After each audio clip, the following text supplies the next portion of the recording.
വിദ്യാഭ്യാസ വികാസ കേന്ദ്രവും ചേംബർ ഓഫ് കേരള കോളേജസും ചേർന്ന് തൃശൂരിൽ വിദ്യാഭ്യാസ സെമിനാർ സംഘടിപ്പിച്ചു. കേരള ആരോഗ്യശാസ്ത്ര സർവകലാശാല vice chancellor doctor Mohanan Kunnummal seminar ഉദ്ഘാടനം ചെയ്തു. ഗുണാത്മക വിദ്യാഭ്യാസത്തിന് ഭാരതീയ ഭാഷയും ജ്ഞാനപാരമ്പര്യവും എന്ന വിഷയത്തിലായിരുന്നു സെമിനാർ. കേരള ആരോഗ്യ ശാസ്ത്ര സർവകലാശാല vice chancellor doctor Mohanan Kunnummal seminar ഉദ്ഘാടനം ചെയ്തു.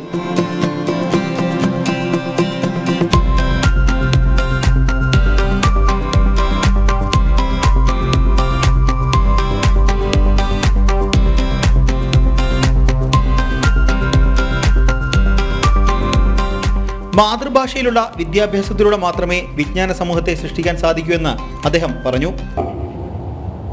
ഇന്ത്യൻ നോളജ് സിസ്റ്റത്തിനെ തിരിച്ചുപിടിക്കുന്ന, പുതുതായിട്ട് കണ്ടെത്തുകയല്ല, തിരിച്ചുപിടിക്കുന്ന ഒരു വേള. അത് എങ്ങനെ ചെയ്യണം എന്നുള്ളതാണ്. അത് ഭാരതീയ ഭാഷയിൽ കൂടെയാണ്.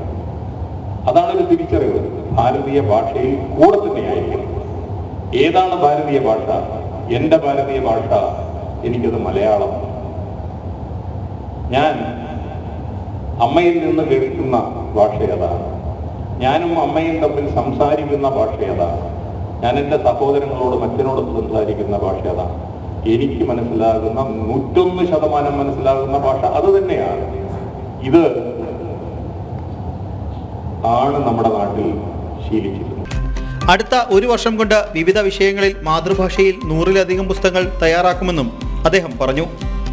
ശ്രീ ശങ്കരാചാര്യ സംസ്കൃത സർവകലാശാല വൈസ് ചാൻസലർ പ്രൊഫസർ ഗീതാകുമാരി ഭാരതീയ ഭാഷയും ജ്ഞാനപാരമ്പര്യവും എന്ന വിഷയത്തിൽ പ്രഭാഷണം നടത്തി.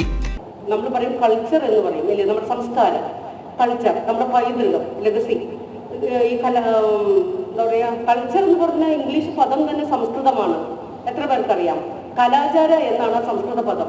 ആചരിച്ചു വരുന്നൊരു കലാചാര എന്ന പദമാണ് കൾച്ചറായി മാറുന്നത്. കാരണം സംസ്കൃതവും ഇംഗ്ലീഷും എല്ലാം ഒരേ ഭാഷാഗോത്രത്തിൽ പെടുന്നതായതുകൊണ്ട് സമാനമായ ഒരുപാട് പദങ്ങൾ നമുക്ക് കാണാം. നമ്മൾ ബാങ്കിന് മുന്നിലൊക്കെ എഴുതി വെച്ച് കാണാം ക്ലിപ്തം.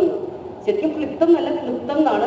ഇട്ടിട്ട് 2 വാലും ചുരുട്ടി വെക്കുന്ന ഒരു അക്ഷരമാണ്. അതിപ്പോൾ തെറ്റി ആളുകളെല്ലാം നമുക്ക് കിട്ടുന്ന അർത്ഥം ഒന്ന് തന്നെയാണ്. ക്ലിപ്പ്, തലയിലൊക്കെ ഇടുന്ന കുട്ടികളൊക്കെ ഇടുന്ന ക്ലിപ്പ് ലിമിറ്റ് ചെയ്യാൻ തന്നെയാണ് അർത്ഥം. വാക്ക് ഇംഗ്ലീഷ് വാക്ക് തന്നെയാണ്. ഇങ്ങനെ എത്രയോ പദങ്ങൾ നമ്മുടെ പ്രയോഗത്തിലുള്ള നമ്മുടെ സാംസ്കാരികമായിട്ടുള്ള ഭാഷയുടെ ഒരു തലം നമ്മുടെ കയ്യിലുണ്ട്.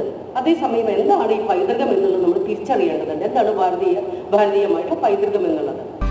ദേശീയ ആയുർവേദ ഗവേഷണ കേന്ദ്രം research officer doctor P Pradeep Kumar ആയുർവേദത്തിന്റെ പുതിയ സാധ്യതകളെക്കുറിച്ച് സംസാരിച്ചു.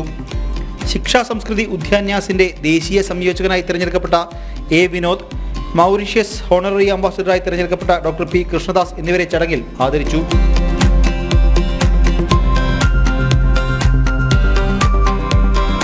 കേന്ദ്ര സംസ്കൃത സർവകലാശാല Guruvayur campus director professor K Shine അധ്യക്ഷത വഹിച്ച യോഗത്തിൽ വിദ്യാഭ്യാസ വികാസ കേന്ദ്രം സംസ്ഥാന പ്രസിഡന്റ് ഡോക്ടർ NC ഇന്ദുചൂടൻ, സംസ്ഥാന secretary BK Priyesh Kumar, chamber of Kerala colleges working president G Harikumar, secretary AN Kareem തുടങ്ങിയവർ സംസാരിച്ചു.